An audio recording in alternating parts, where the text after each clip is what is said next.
Hello, everyone. Welcome to Barca News. It is October 29th, 2025, and La Liga has forwarded to the Royal Spanish Football Federation disturbing chants that were heard during the Espanyol match. Also, we have found out the two options that Iñaki Peña has upon his return to the club. And finally, the Premier League eyeing one of Barcelona's most promising talents. We have a lot to discuss, so let's begin.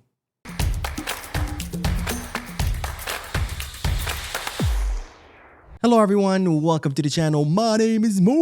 We'll begin this video with the news regarding a potential presidential candidate, Victor Font. But before we talk about Victor Font, I would like to remind you that I'm currently holding a Barcelona kit raffle for all channel members.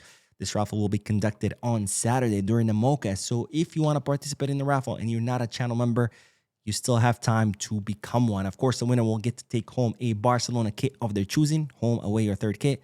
Get to choose the size, the name, the number printed on the back, all of the whole shebang, right?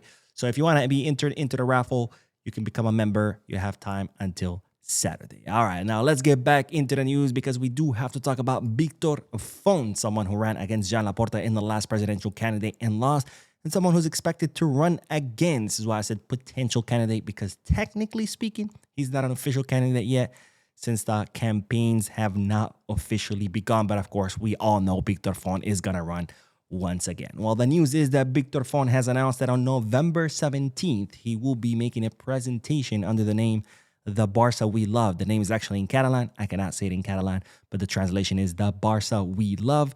And during this presentation, Victor Font will present a governing alternative to that of Joan Laporta. He's saying that this will be a modern governance model, which will be an alternative to the model that Joan Laporta is currently employing as president of FC Barcelona. So in other words, Victor Font will be presenting his platform and what he plans to run on. Now, I have to say, I really look forward to this presentation, not because Victor Font pays me to talk crap about Joan Laporta, blah, blah, blah. No, it's because I believe that a voter should be well informed. A voter should listen to the platforms of all candidates. And once you have, then you can pick based on which platform you prefer or based on which platform you think will be best for Barcelona. If that happens to be Joan Laporta, then I'll vote for him again. If that happens to be Victor Font, then I'll vote for him this time. If it happens to be Cats, the mascot that they chose for the anniversary, then I'll be voting for Cat, because that's how elections should work. It's not about loyalties. Oh, I support Laporta no matter what he does, or I support Font no matter what he does. No, you listen to all the candidates and you pick which one you believe is best. So I look forward to watching Victor Font's presentation. And of course, I will be here to tell you all about it. So make sure you're subscribed to the channel and make sure you hit that bell button so you get notified every time I upload a new video, which happens on a daily basis. All right, on to the next bit of news, because La Liga have forwarded to the Royal Spanish Football Federation disturbing chants that were directed towards Joan Garcia. And you might say, Mo, what the hell are you talking about? Joan Garcia has not played in weeks since his injury. Well, that's what makes the story even crazier, because these chants that La Liga have forwarded to the Royal Spanish Football Federation were heard during a match between Espanyol and Elche, where at the 35th minute, the Espanyol fans, or the Espanyol ultras, I should say, were heard chanting, "We want Joan Garcia's head, we want Joan Garcia's head." And of course, followed by Puta Barca, which means F Barca, F Barca. So in other words, Joan Garcia hasn't even stepped foot at Cornea, and they're already chanting against them. Espanyol hasn't even played against Barca, and their fans are already chanting against Barca. I mean, what is it with these small teams and their obsession with Barcelona? First Real Madrid, and now Espanyol. I don't get it. I mean, do they have like a complex, like inferiority complex? I mean, we haven't even played against you. You're chanting in a match against Elche about Barca. Make this make sense, guys.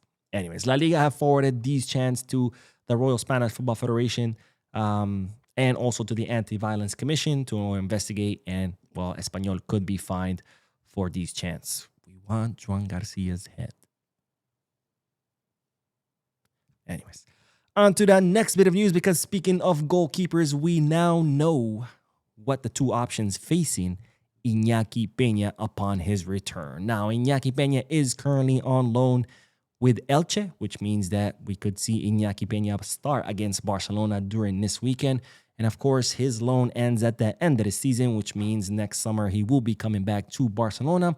And before Iñaki Peña left, he did extend his contract until 2029. So what are the options for Iñaki Peña? Well, it's being reported from the club that Iñaki Peña currently has two options once he returns next summer, and those options are completely related to what Mark ter Stegen and Wojciech Szczesny will end up doing. Now, as we know, Mark ter Stegen could be leaving the club during this winter's transfer market. He is open to leaving because he wants minutes in order to be able to play the World Cup, the 2026 World Cup. So we could see ter Stegen leave during this winter transfer market.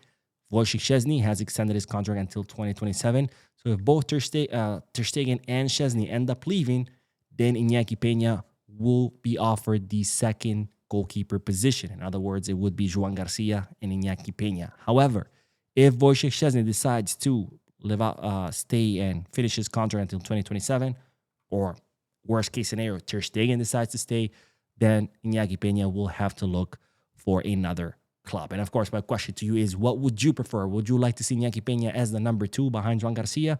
Or do you think it's time for Iñaki Peña to move on? Let me know in the comment section. Now, on to the next bit of news, because the Premier League are eyeing and interested and planning to take away one of our most promising players, who's no other than Duro, our 17-year-old incredibly promising midfielder who has already had his debut with under Hansi Flick.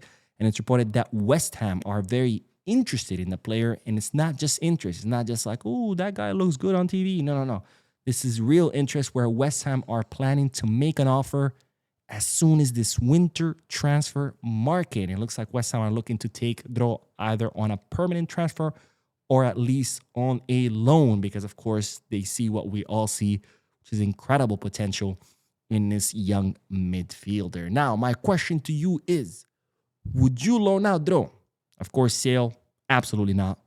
I think Barcelona would be incredibly stupid if they decide to sell Dro. But what do you think about a loan? Half a season loan to West Ham. Of course, no option or obligation to buy. Just a simple loan. He goes there, comes back. Would you prefer to see that? Do you think that will be beneficial to the player? Or do you prefer Dro stay at Barcelona and get minutes under Hansi Flick? Let me know down below in the comment section. Now, we will end today's video by discussing Ronald Araujo, because it's being reported that the Uruguayan defender is not completely happy with the situation and that he would prefer more minutes. Now, hear me out before you start throwing stuff at Ronald Araujo or at your screen, because it's not that Ronald Araujo is complaining or is like very unhappy and wants to leave or anything like that. They're saying that Ronald Araujo is willing to do what Hansi Flick asks of him. If he wants him to play as a center back, he'll play as a center back. Right back, he'll play as a right back. Forward, he'll play whatever Hansi Flick will tell him. He'll take whatever minutes Hansi Flick will give him. He's willing to do whatever he needs to do in order to help the team. They're even saying that he's been acting kind of as a leader behind closed doors, where he's been helping the youngsters and kind of trying to motivate our defenders. However, he would like more minutes because he believes that he can offer the team more, especially since there's been a little bit of complaints about the defense. He believes that he can give the defense more solidity. Again, this doesn't mean that he's, I want to leave, give me minutes, or demanding minutes or anything like that. No, he's happy with helping the team however he can. However, he would prefer more minutes. Now, my question to you is, seeing what we've seen from Araujo in these last few matches, especially against in the Clásico, I thought he had a great performance the minutes that he played.